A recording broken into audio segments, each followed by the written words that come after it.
This is Guns and Butter. There's something happening, yeah. What it is ain't exactly clear.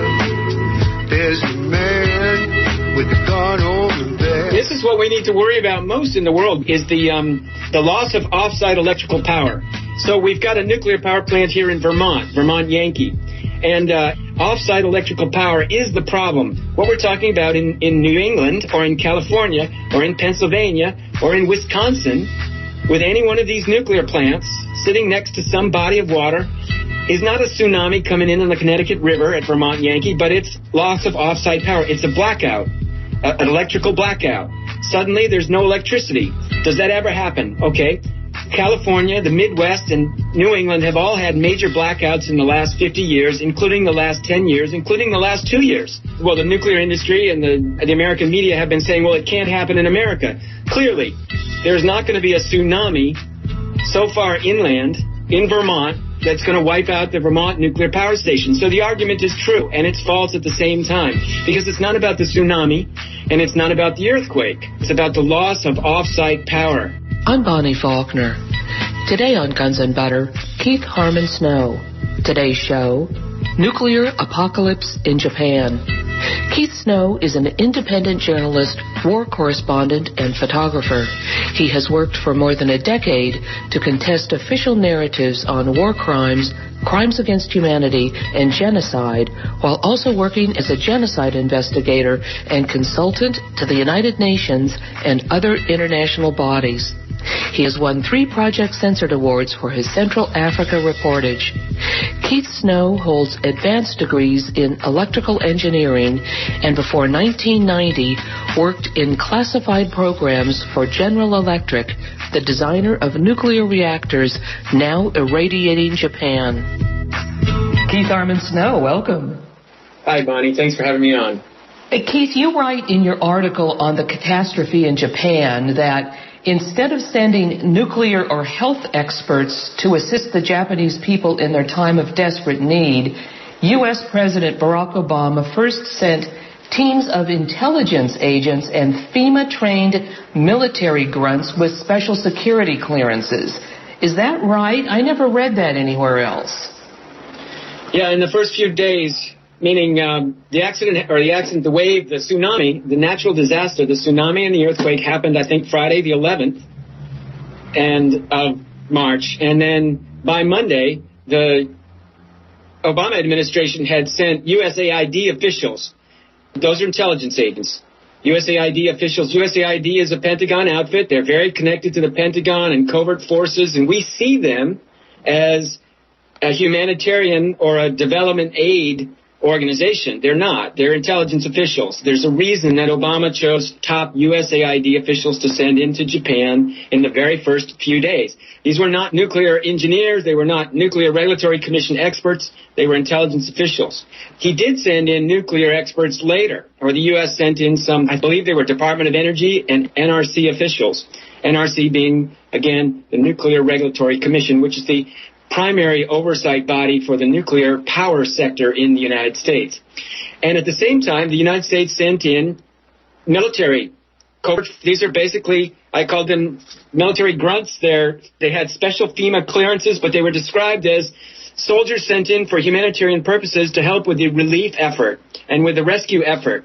They had special FEMA training. This was in the news reports that talked about it in the first few days. And they had special clearances, which was also discussed in the news reports that talked about this in the very few days. So we had a combination of military personnel. And remember, there's a base, a primary U.S. military base, Air Force base, just to the north of Sendai in Japan, which is the U.S.'s number one reconnaissance and refueling base. And who knows what other covert operations go on there, but for their reconnaissance of China, Mongolia, Russia, and North Korea. And that's in northern Japan. And Japan, of course, has many U.S. military bases and a long history of U.S. military occupation since 1945. You also write that the Pentagon floated a naval strike force led by the nuclear-powered aircraft carrier Ronald Reagan off the coast of Japan. Advertised as a humanitarian operation, the strike force was repositioned after it was partially irradiated. What is the point of a naval strike force in this situation? Same thing. It was argued that it was humanitarian, that the U.S. Navy was off the shore helping out, and, any reasonable human being would accept, including myself, the fact that the U.S. Navy and the U.S. military, the Air Force, has the capacity to help out in these situations in ways that no one else perhaps does. In other words, Department of Energy experts aren't offshore. They don't have helicopters at their disposal. They don't have Navy SEALs, et cetera, et cetera. But to describe this as a humanitarian operation when the United States has no intentions of it being strictly humanitarian is very deceptive. So the strike force offshore, the aircraft carrier, for example, is there for other reasons, to make sure that any nuclear material, for example, we can postulate scenarios here. Nukes are melting down, or nukes are under attack, or, as we were given in the first few days, the nukes are fine, but there's been a tidal wave and there's been an earthquake. And we need to make sure, meaning the U.S. military needs to make sure that North Korea doesn't send in any agents who slip some of that nuclear material out, for example. I'm just postulating. And these are reasonable postulations because the U.S. military does not have a humanitarian record, and they're not there for humanitarian purposes. And so when the radiation did get high, they pulled further offshore. And I think they were 50 or 100 miles out to begin with. They weren't sitting right on the inshore there. They weren't, in surfing range of the nuclear plant. They were very far out, and the radiation levels increased, and they pulled out even further. Yeah, that's right. I had the impression that the Japanese were left to struggle with this disaster on their own. I expected to see teams from other countries arrive, but I didn't see help coming for them. Do I have the wrong impression? No, you basically have the right impression. The U.S. sent in these small teams of military grunts, these FEMA-cleared, classified, special clearances professionals who have a mission. We don't know what that mission is. That should be the subject of a congressional hearing. They should be deposed under oath. But they go in, they've given the presentation of being humanitarian. There were also a few Department of Energy experts that were sent in eventually. But other than the truly so-called humanitarian groups that went in, like World Vision, for example, the rescue efforts, there was no international cooperation on the subject of these nuclear plants, and that's part of the reason that in the first week they went from being in an absolutely horrible state to being in a state of cataclysm, disaster, and apocalypse. And this is not overstating the situation if we understand what's going on and what went on and what is going to go on there. Keith, you have advanced degrees in electrical engineering and worked in classified programs for General Electric, the manufacturer of reactors, or actually, I guess, the designer of reactors now irradiating Japan. The 6 reactors that make up the Fukushima site are Mark I boiling water reactors.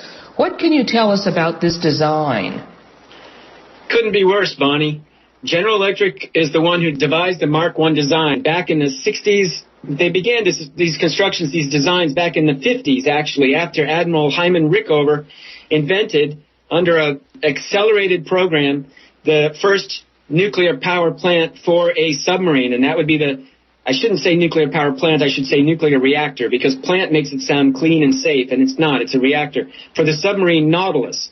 And that was a small design. And from 1953, when the Nautilus was completed and demonstrated to work, the United States government, with certain officials who believed in the so-called peaceful atom, they rushed into the next phase, which would be the creation of these gigantic scaled-up models of the little reactor that Rickover created, which included Westinghouse in particular and General Electric. Westinghouse created something called a pressurized water reactor, and General Electric created the boiling water reactor.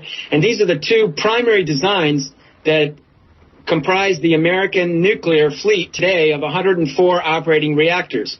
There were, of course, other smaller reactor nuclear power companies that have come and gone, and I can't remember the names of them at the moment, but there's some that came and haven't gone. They're still around. But for the most part, the big nukes were created by GE. So the BWR, the boiling water reactor Mark I, is 23 reactors in the United States are Mark I BWRs, including Vermont Yankee, I think San Onofre in California, as well as Diablo Canyon. I believe those 2 are also boiling water. And the Fukushima reactors, of course, boiling water. So what's important to note is this could happen to either a pressurized water reactor, a PWR, or a BWR. The fact that they're GE BWRs in Fukushima just is a stroke of fate that might hopefully put this corporation out of business. But they could have been PWRs, and I believe they would have had the same problems, or they would have had similar problems. So it's not really the design so much as it is the fact that any reactor created in that rush operation from 1956 to 1972 in particular, these reactors were scaled-up models. They were not tested. It's basically a subject of economy of scale. They decided that these little reactors, the little reactor from the Nautilus, could be scaled up in design. Everything could be made bigger. And, of course, the first fundamental problem you have from an engineering side of things is water hammer. For example, water pipes. If you turn on your water faucet, sometimes it makes that brrr, and you can't figure out what the problem is. That's called water hammer. It's a pressure situation where the water is being forced through a pipe that's too small or has reached a resonating frequency. And that's what happens in these nuclear plants with these pipes that can be up to, I believe, 2 feet in diameter. And some of them, of course, are only 6 inches or 4 inches in diameter, too. So these are some of the problems. And there's all kinds of cracking of the parts that are used and the different subsystems. And, of course, one of the main ideas behind nuclear power is that they operate on the basis of defense in depth.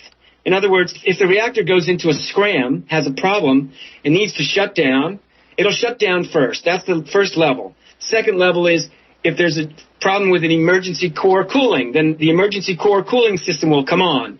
And then you've got other defense in depth redundant systems that are supposed to protect us when any one system fails. And the problem is, over the years, in order to make these nukes actually perform in a way that can be anything close to called competitive, meaning that they could generate a profit, which is impossible in the nuclear sector to begin with, and we can talk about why, they have increased the output power of these plants beyond what was the actual design amount. They've increased the capacity. They've decreased the downtimes, and basically they run them longer, faster, and hotter. And they don't do safety checks. And some of the safety problems that come up when they have a problem is they go back to the paperwork, the designs, and the blueprints, and some vent or some pipe or some valve has been removed to make the system work better. And when they go back to find out why they can't shut the valve down, it's gone. So they haven't documented properly the problems with these plants, the changes that have been made. And it's all about economics. It's all about these big corporations maximizing profits, minimizing downtimes, and minimizing any concerns for public health and public safety. Well, Keith, I was about to ask you what the major safety issues are in these General Electric designed boiling water reactors. I guess these were built by Hitachi at Fukushima, but I guess you pretty much already answered that. Let me speak to that for a moment. General Electric is 60% owner of the GE-Hitachi joint nuclear venture, which is basically out of the United States. They teamed up a few years ago. The 6 Fukushima nukes, which are operated by the Tokyo Electric Power Company, that's why we always hear about TEPCO, or Tokyo Electric Power Company. That's the operator.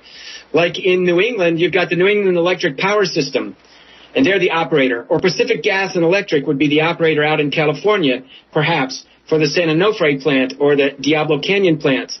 But those were built by GE, I believe. And so the 6 Fukushimas are operated by TEPCO, but the reactors were built, one of them was built by GE, 2 of them were built by Toshiba, 2 of them were built by GE with Toshiba, and 1 of them was built by Hitachi. And they have all kinds of safety problems, long list of safety problems. I mean, so many safety problems that there are handbooks 6 inches thick about any one of these safety problems. And they've produced report after report after report, an inch thick or half an inch thick and 8.5 by 11 size, that talk about various pieces of these different many safety problems. I'm speaking with independent journalist Keith Harmon Snow. Today's show, Nuclear Apocalypse in Japan. I'm Bonnie Faulkner. This is Guns and Butter. You write that the absence of cooling water facilitated the nuclear crisis in Japan, and that most likely some major reactor components, proven unsafe, also failed under the seismic stresses of the 9.0 quake. These factors were complicated by the loss of off-site electrical power, an electrical blackout, the failure of emergency diesel generators, and the subsequent loss of coolant, which is water. So there is no electrical power available to cool the reactors? And this is what we need to worry about most in the world, Bonnie, is the loss of off-site electrical power. So we've got a nuclear power plant here in Vermont Yankee. And, the nuclear industry and the American media have been saying, well, it can't happen in America. Clearly, there's not going to be a tsunami so far inland in Vermont that's going to wipe out the Vermont nuclear power station. So the argument is true, and it's false at the same time, because it's not about the tsunami, and it's not about the earthquake. And in fact, the Vermont Yankee is on a small earthquake fault, not like Japan. But it's not about the earthquake or the tsunami. It's about the loss of off-site power. So what happened with the tsunami in Japan is the earthquake hit. It was basically a 9.0, caused major vibrational, rotational stresses, vibrational shocks that generated all kinds of stresses inside the nuclear plant. And then the tsunami hit, and we can guess what happened. First of all, it hit a vertical face. The building that it hit is square. It didn't have anything to help the wave pass by. It just slammed it. The wave hit it, and then we don't know what effects the tsunami or the earthquake had. We can only imagine. But what happened next was emergency generators that are supposed to keep the plant in a state of emergency power, there was no power. So they couldn't run the cooling systems that are supposed to keep the reactor cool and keep the spent fuel pools cool. And this is extremely important. Spent fuel pools are as dangerous or more dangerous than the reactors themselves. So the spent fuel pool cooling systems and the reactor cooling systems, as soon as the wave and the earthquake hit, we are told these three reactors that had been operating immediately went into shutdown because they have a sensor system which is supposed to insert the rods that stop the nuclear fission reaction, and then it goes into shutdown, and then it's supposed to be cooled because the heat is still there. You know, if you make a wood fire, you can close the stove up tight, but you've still got heat coming out of that stove for hours. And so what you had was all this nuclear heat basically coming out of this plant not being cooled because there's no cooling system, because there's no power. The emergency generators failed. The emergency diesel generators failed, whether it was from seawater or whether it was from some plug didn't work anymore because somebody hadn't documented. Maybe they hadn't tested the emergency generators because they operate under the conditions that nothing's going to happen. It becomes a sense of you become more and more complacent with 40 years of operations, which is what Hitachi or GE or TEPCO has seen. They've seen 40 years of operations out of these Fukushima plants, for example. And they've decided perhaps that they don't need to check such and such a system. The bottom line is they're so complex that human awareness can't keep up with the changes that are made or the possible problems. And these plants in Japan, just like every plant in America, have had major problems previously. We're talking about huge so-called leaks, containment, problems with the containment systems which are supposed to keep the radioactivity inside. But going back to the point, off-site electrical power is the problem. What we're talking about in New England or in California or in Pennsylvania or in Wisconsin with any one of these nuclear plants sitting next to some body of water is not a tsunami coming in on the Connecticut River at Vermont Yankee, but it's loss of off-site power. It's a blackout, an electrical blackout. Suddenly there's no electricity. Does that ever happen? Okay. California, the Midwest, and New England have all had major blackouts in the last 50 years, including the last 10 years, including the last 2 years. Blackouts occur when there's a thunderstorm and a lightning strike, and that's what caused the community near Yankee Atomic, the Roe reactor in Massachusetts, in 1992. They shut it down. The community shut it down because there was an electrical strike, and it caused a scram, and it scared the life out of these people in this tiny little community in Massachusetts. So an electrical strike or a thunderstorm or a snowstorm, a blizzard, or a combination of these things with human error, with lack of preparedness, with the arrogance, and with the loss of off-site power and the failure of a generator, you have apocalypse, which is what we're seeing in Japan, these big meltdown scenarios. So in Japan, again, back to that subject, what could have happened was, very likely, and this is the most important thing to note about bringing a reactor online, it's the first hour, let's say. Just like if you take off in an airplane, it's the takeoff you have to worry about and the landing.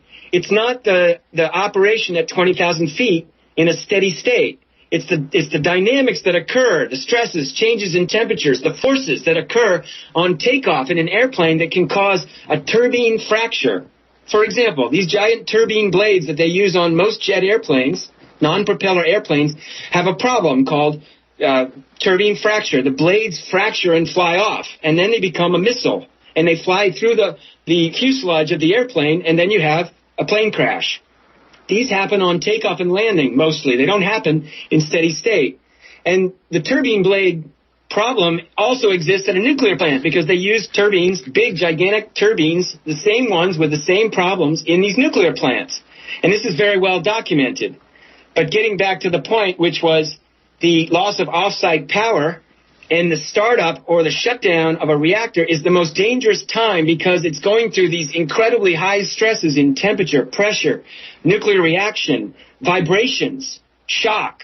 And that's when something's going to fail. And once it fails, going online, they may not know that something failed. If we're talking about a reactor operating in the United States at this moment, for example, they take it down, they check a few safety things, but mostly it's to refuel, to offload the bad fuel, the used fuel, and onload the new fuel. And then there's a state when they power it up, and that's the most scary first hour because something can fail and they may not know it.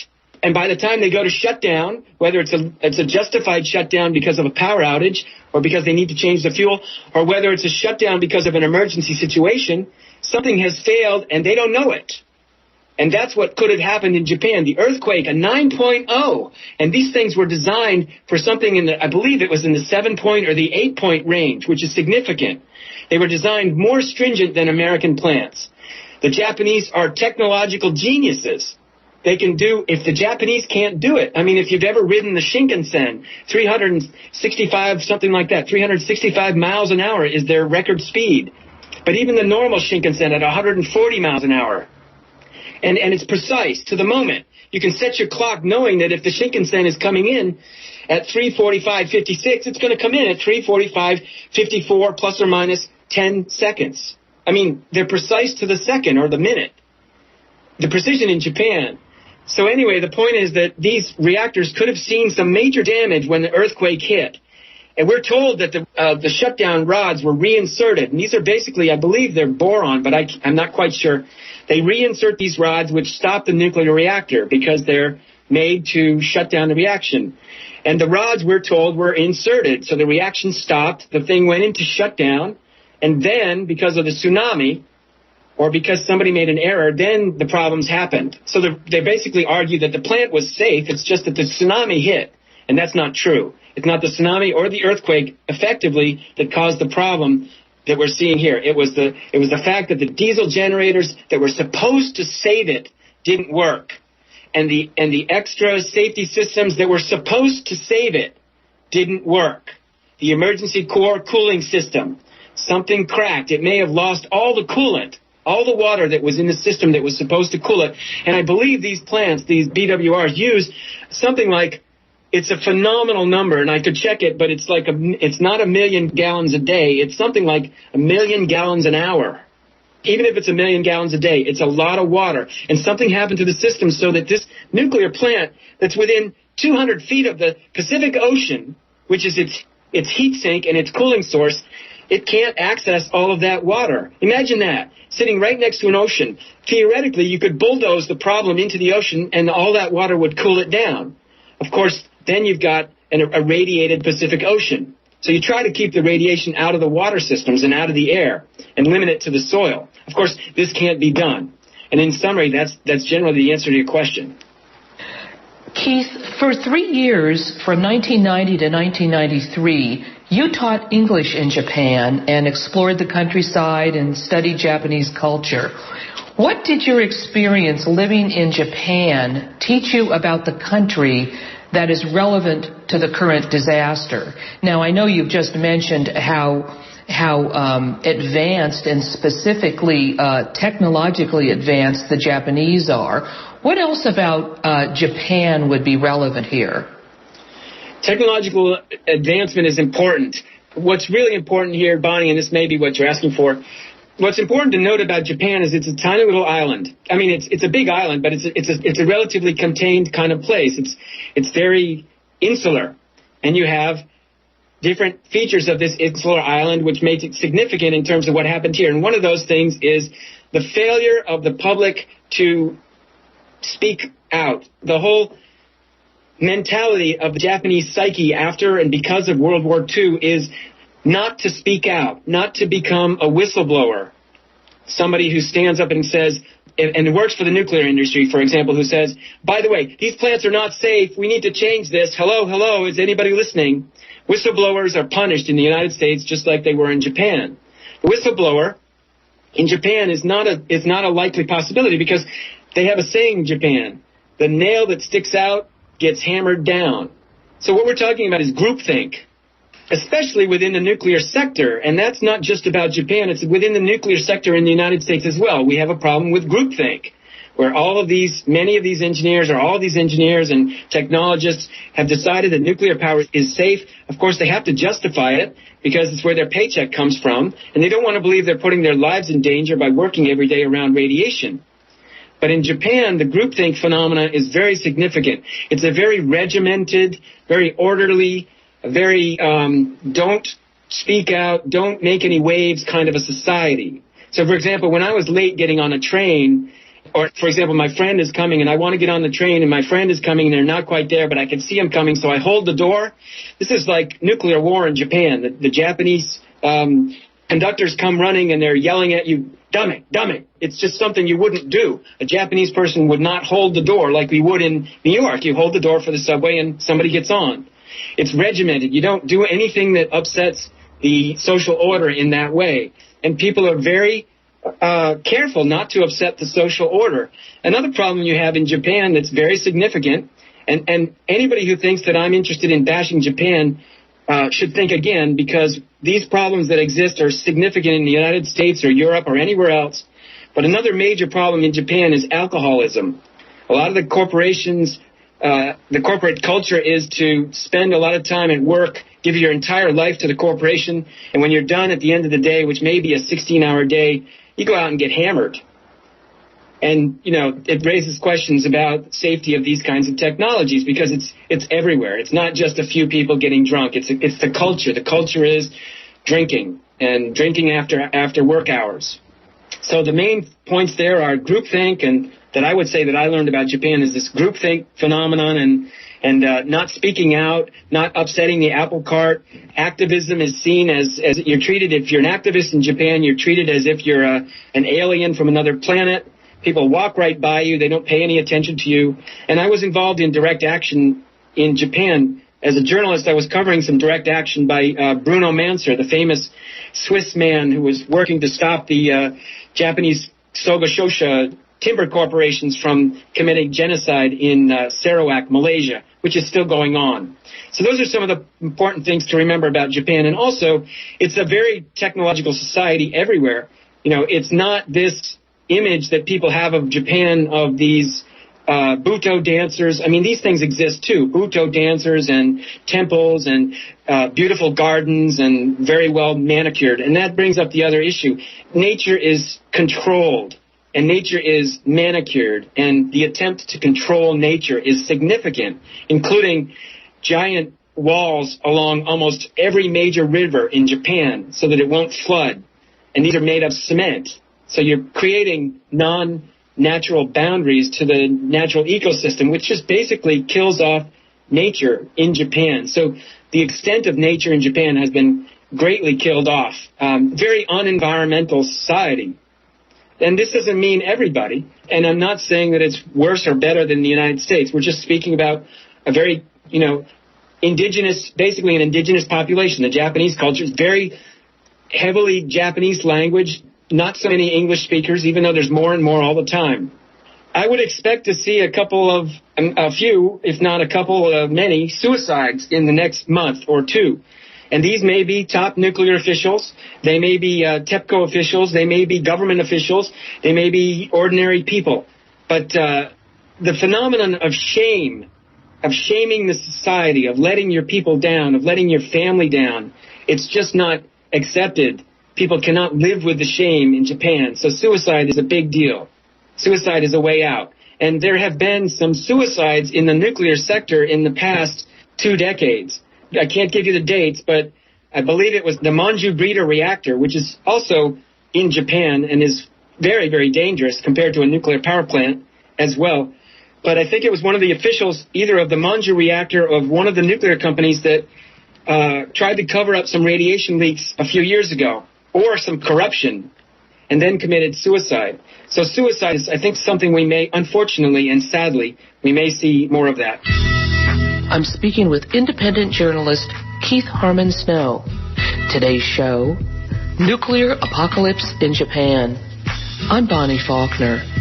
This is Guns and Butter.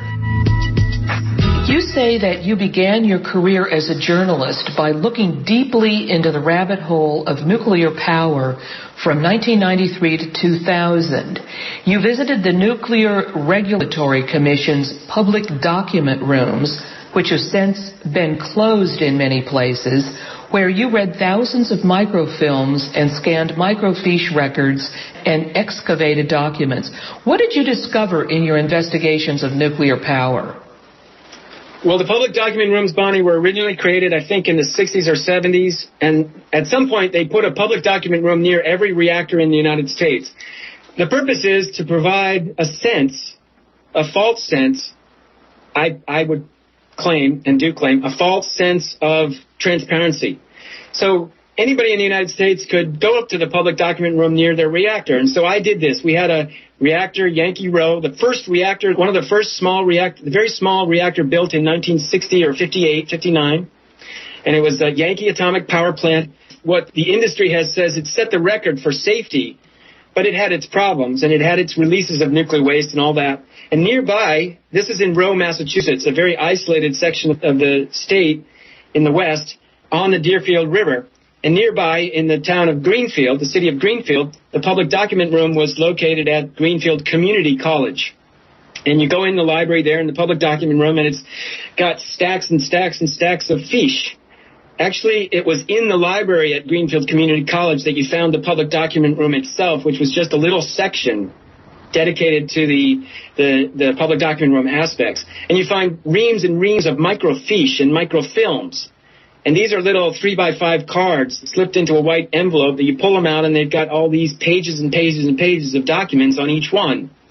And I started to research different pieces of the problem or different pieces of the story about nuclear power. And I wanted particularly to look at Yankee Atomic. So I tried to find everything I could on Yankee Atomic.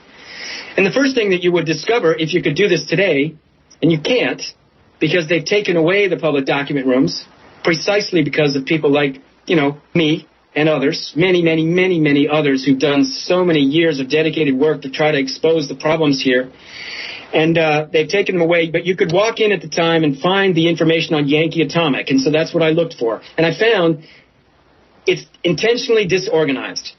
Documents are intentionally removed from where they're supposed to be and put somewhere else.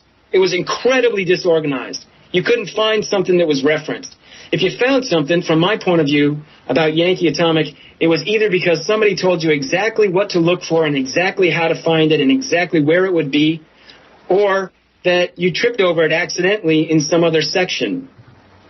And these public document rooms had all the documents of the NRC and all the documents of the corporations to the NRC and all the communications back and forth about hearings and about the public sector.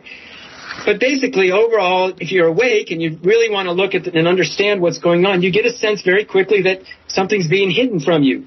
So you can find documents that say very clearly, Yankee Atomic had a pipe break and so much of radioactivity was released to the environment. It ran down this drain, this service drain, and it entered the Deerfield River on this and this date, probably included these radionuclides. Another date, you find that the plant was shut down to make such and such a repairs. And sure enough, they found that the core shroud, which is you have a shroud in your car near your radiator to keep the radiator air focused around the radiator. That's a shroud. Or it's like a cape. When you go out in the weather, you wear a cape. It's a core shroud cracking problem. And sure enough, somebody else had a core shroud cracking problem. The NRC has sent out an alert, and they want you to check your plants. Well, the companies say, well, we're not going to shut down and check this right now. We'll check it the next time we refuel. So maybe a month later, they check it and they find out, sure enough, the core shroud has got a huge problem with this cracking issue. And it's basically because it's been radiated with neutrons under high pressure and temperature, and it's embrittled, meaning, you know, everybody thinks of peanut brittle. Think of peanut brittle. You drop it on the floor and it shatters into 1,000 pieces. That's exactly what happens to all these components that are radiated with neutron flux, with neutrons in the reactor. They become embrittled, including the pipes that are involved in the emergency core cooling system or the pressurized water steam generators. This embrittlement problem is something that the industry has known about since 1964. And it's complicated by the fact, or compounding by the fact, that they don't care about it. And the components are now 40 years old. They've been operating in this embrittled state, and aging has made them even more embrittled. Over time, they become more and more susceptible to shattering. Imagine a 5.0 quake coming along. It could shatter any one of these many components that have this problem of embrittlement. And so back in the 1970s, when they, started to study this embrittlement problem, and this gives you an idea of how insular and how corrupt the Nuclear Regulatory Commission and the industry is, they learned that this embrittlement thing was a problem, and they traced it back to the superalloys. And superalloys are the metals, the pipes. Alloy is a metal it's a steel that basically has different elements, including cobalt or nickel. And a superalloy is made up with so much nickel, so much cobalt, so much perhaps iron, to make a superalloy which can withstand these high pressures, temperatures, stresses. So the superalloys are fracturing, and they're shattering, and they're breaking, and they're embrittled. And what they need to do is go back and study the superalloy and figure out why it's doing that. And what it comes down to, if you look into this story, is that they wanted to make pipes and they wanted to make components for nuclear power plants that would need to be replaced. It's called planned obsolescence. Because if you don't have to replace anything in your car, and you have a car that was made in 1935, it'll go on and on and on. We all know this. And the same thing with a Ford tractor made in 1946. That little tractor will go on and on and on, just like the one that I have that I used so many hundreds of hours last summer. It's because it was before planned obsolescence. So these plants were designed with planned obsolescence in mind, meaning the parts would fail. They knew they would fail. They knew they would fail after a certain amount of time, and they'd have to be replaced. The problem they didn't foresee or think about or care about was that planned obsolescence in the nuclear arena does not work economically or physically because they've been irradiated. So the steam generators, the core shroud, the boiling water reactor, they're incredibly hot after 40 years of radiation or even after 1 year of radiation and operations at these high temperatures and incredibly high output powers. You can't walk in there and pull out the radiator like you can in your car and replace it because you've got to deal with humans, safety issues, radiation, and then once you get it out, what do you do with it? You have to dump it in a hole somewhere. So there's the whole subject of disposal of high-level and so-called low-level radioactive waste. So it became uneconomical to pull these parts out and replace them. They made a gigantic mistake. All of these factors contribute to the failure of nuclear power as an industry in the United States and abroad, and there's 410 reactors in the world. How has the Tokyo Electric Power Company, TEPCO, been dealing with the nuclear disaster? You write that authorities are not in the control room, nor anywhere near the station's number 3 reactor, for instance, as the reactors are too hot. Is the situation out of control? Well, today is the tsunami and the earthquake hit. I think it was March 11th. It was a Friday in any case. It was either the 10th or the 11th. And now we're going on more than 10 days. And the situation has been out of control from the very first day. It was out of control as recent as last Friday. The news coming out of there over the weekend, basically, what are we talking about, March 20th? The news coming out of the weekend has been very mute. There's very conflicting reports coming out of Japan about the status of the nuclear plants. There's some stories saying that they've managed to move several of the reactors into a safe situation. They don't talk about the spent fuel pools, which we haven't either. There's stories that say that such and such a reactor number 3, for example, now has electrical power. But the exact status is unknown at this moment. It's quite possibly, and it seems to me quite possibly still very much out of control. But it was out of control as we went into the weekend. It was absolutely out of control. In fact, the reactors were so hot that they didn't want to send people in. The controllers were not in the control room because they didn't have any clue what was going on with the reactor. News reports were saying how they were able to see a gigantic explosion, which they believe was reactor number 3. Now, there's 6 reactors. It's a very big complex. In order to get such a viewpoint and not be in the radiation yourself, you have to be standing back somewhere, and it clearly was not in the control room. So they weren't in the control room. They were not in control. They were completely out of control. And remember, there are 6 Fukushima reactors. 3 of them were not operating at the time of the tsunami and the earthquake. We are told they were in safe shutdown. 3 of them were operating. Number 1, 2, and 3 were the ones that were operating. Number 4, 5, and 6 were not operating. Each of these reactors has spent fuel pool, and there's one additional common spent fuel pool for all 6. All of these spent fuel pools, all 7 spent fuel pools, are themselves gigantic problems, especially under the situation we see in Japan where they had a loss of coolant.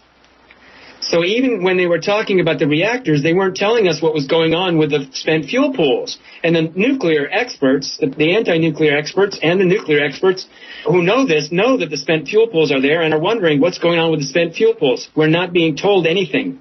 TEPCO was not telling. GE was not telling. The American press was repeating the nonsense coming out of Japan, and they were not telling, or they were actively covering it up by making statements, for example, that said the reactor number 3 has had a hydrogen explosion. This is because the pressure built up, and they did a planned release of steam, which created a hydrogen explosion because of the combination of hydrogen with oxygen outside the building. And nobody is at any risk from the radiation. There's no radiation risk. This is what they've done forever. The nuclear industry says in one breath, they say there was a leak today reported at the 3 Mile Island, but there's no risk to the public. They're always in the same sentence, and this is exactly what they did, downplaying the problem in Japan from day 1 to day 10. I'm speaking with independent journalist Keith Harmon Snow. Today's show, Nuclear Apocalypse in Japan. I'm Bonnie Faulkner. This is Guns and Butter. Well, what can you tell us about the Fukushima spent fuel pools? What are they and where are they located? Well, for example, in my story, if people look at the picture that I posted there from the TEPCO, from the reactor site, you see a picture of reactor building number 3 and reactor building number 4. Building number 4 is reasonably intact. And the problem in number 4 was the spent fuel pool. Finally, they started talking about spent fuel pool, and they were talking about a loss of coolant at the spent fuel pool number 4. But nobody was talking about spent fuel pool number 3, which had the hydrogen explosion. You look at that picture, the spent fuel pool is apparently gone. Now, that doesn't mean the spent fuel rods are gone, and it doesn't mean the radiation is gone by any stretch of the imagination. The spent fuel pools, in a stroke of human brilliance, were put off the ground above the reactor, 3 or 4 stories up, in these effectively, little swimming pool kind of structures, little basins, like a swimming pool, a small swimming pool, stacked with these used fuel rods that are coming out of the reactor, going into the pool to keep them cool. And they're 3 or 4 stories up above the reactor. They're not inside primary containment. And here's another aspect of the defense in depth. Defense in depth means you've got your reactor where the core is heating up and you've got the radioactivity being generated, eventually converted into steam, boiling water, to turn turbines, which turn it into electricity.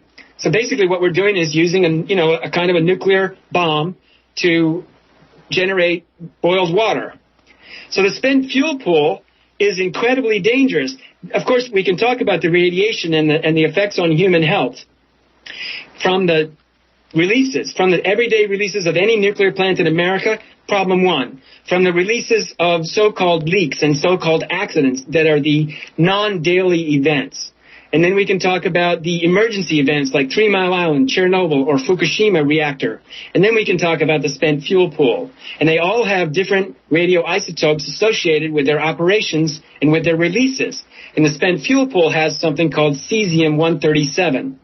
Cesium-137 is incredibly toxic, and it moves into our environment mostly through the aquatic systems, which means as the nuclear plant sucks water in from the Pacific Ocean at Fukushima, cools the reactor and sends the water back out, and comes in, cools the spent fuel pool and sends it back out, and it doesn't flow right in between the rods. It's a separated thing where you've got the coolant system is such that you're not pulling the water right off the spent fuel pool and dumping into the ocean. It's separated.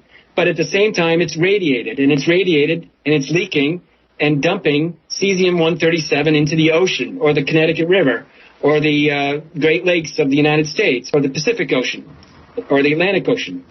So the spent fuel pool is all these packed spent fuel rods, and they have to be cooled. And they're in the spent fuel pool because what do we do with nuclear waste? In the United States, there's probably 104 spent fuel pools. Each reactor has one, or maybe each reactor site. For example, there's 3 Millstone reactors in southern Connecticut, and they may have one common spent fuel pool. But the typical spent fuel pool has the radioactive capacity in terms of radioactivity and devastation. For example, Hiroshima was, I believe, 1,000 Curies worth of radiation. Hiroshima, the atomic bomb. A typical spent fuel pool has 75 million Curies of radiation, of radioactive destruction. Why do we have spent fuel pools? Why do we have swimming pools sitting around at 55 or 104 locations in the United States? And I say 55 because I'm dividing 104 in 2 effectively. Or we could divide it in 3 and say at best there's 33 or 35 spent fuel pools in the United States. But I'd say it's closer to 104. Why do we have these little swimming pools full of nuclear waste? Because we have no place to put it. Because they want to put it at Yucca Mountain or the Mescalero Apache Initiative, which is to dump it on a Mescalero Apache site in either New Mexico, Arizona, or Nevada, or dump it deep down. Okay. They want to put it in Yucca Mountain. They've got this big nuclear site, this gigantic hole they've created at Yucca Mountain, spending billions and billions and billions of taxpayer dollars, and they realized, and experts have come forward and said, you just can't pump it down in there. It's going to get into the water systems. It's going to get into the earth. It's going to make us all sick. So experts have said this, but the government is trying to move forward the Yucca Mountain project, which basically you put spent fuel onto trucks or trains, you ship it across the country from Massachusetts or from Vermont, and you put it down in the ground way, way down there, claiming that there's not going to be an earthquake or there's not going to be a flood or nothing's going to affect it. It's not going to work, but at the present time, they aren't dumping them in Yucca Mountain. They're keeping them on site, or they're putting them in cement. They're so-called dry casks. And these things are incredibly hot, and they're radiating, and they're all over the world. They're all over the country. And the best thing to do with these would be to leave them on the nuclear site. So we have 104 nuclear reactor sites in the United States. It's actually a few more because they've decommissioned several reactors. And these should become sacrifice zones. So 150 or 2,000 years from now, somebody doesn't come along with a spoon and dig up, for example, the Sherman Reservoir at Yankee Row, about 15 or 20 feet or 30 feet down under the water at the Sherman Reservoir, where you can go and swim today, even though there are signs that say no trespassing, 30 or 40 feet down in the sludge, which is the mud where the reactor outpipe was, there are radiotoxins that are so deadly they would kill you within 15 seconds. Wow. And these spent fuel pools are packed with cesium-137. The half-life on cesium-137 is more than 8 days, which is what we're always, often told. These half-lives are so short. And anyway, the point of the half-life, it's also used by the industry to make it sound like these things aren't around for very long. The half-life of iodine-131, for example, is 8 days. Iodine-131 was released at Fukushima into the air in the first few days. It has an 8-day half-life. And that means that in 8 days, half of whatever was released disappears. And the other half disappears in the next 8 days. And the other half of what's left disappears in the next 8 days and on to perpetuity. So for a half-life of 135 years, or a half-life of 5 years for cobalt-60, I believe, and cobalt-60 has been found in the Connecticut River, you got to remember it's the size, it's also the mass of the radionuclide or the radiotoxic material. It's not just how long does it decay and disappear? It doesn't disappear after 5 years, even though the half-life is 5 years. And then if you get an even longer half-life, it goes on for much, much longer. I'm going to give you a couple half-lives in a minute. For example, in my story, I point out that some of the reporting that's come out of the American press, one thing that went viral on the web was this thing by a professor at MIT. MIT is very pro-nuclear. And this guy wrote an article in the first few days of the Fukushima disaster, basically said, no one's ever going to die at Fukushima. And if you're afraid of this, you don't need to worry, and this is why. And so in there it says, by the time you spell radionuclide, radionucleotide, by the time you spell radionucleotide, they will be harmless. This is such a huge lie. And this thing went viral. And so what are the half-lives? Iodine-131, 8 days. And iodine-131 causes thyroid cancer. That's why you go to Chernobyl, you got a lot of people with thyroid cancers. A lot of thyroid cancers around 3 Mile Island. And there's going to be a lot of thyroid cancers in Japan. Cesium-137, half-life of 30 years. Plutonium-239, a half-life of 24,000 years.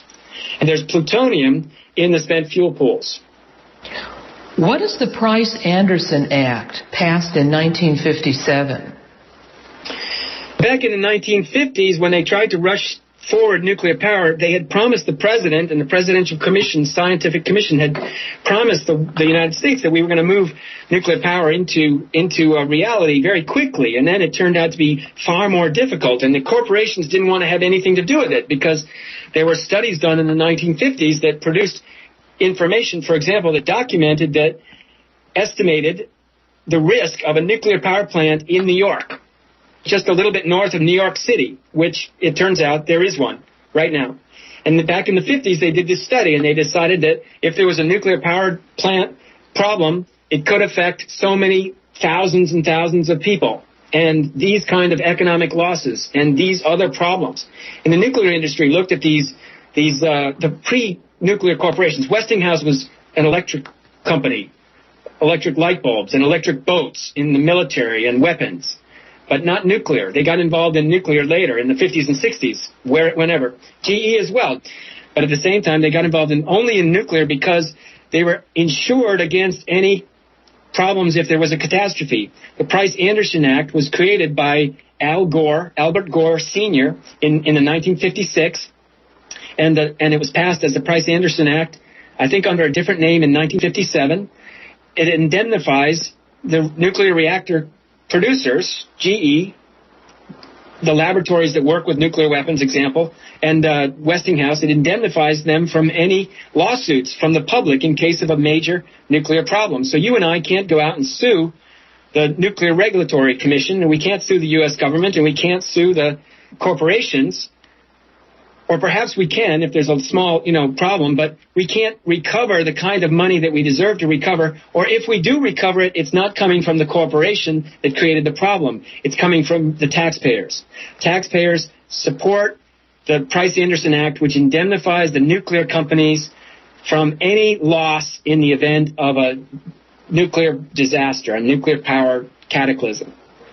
Not only are they subsidized, they're subsidized at every level. They're subsidized for the uranium mining, which kills people in Niger, the uranium sector in Niger, in the desert there, the uranium mining in the United States and in Canada. Everywhere you have uranium mining, you have death and despair from the local people, Native Americans.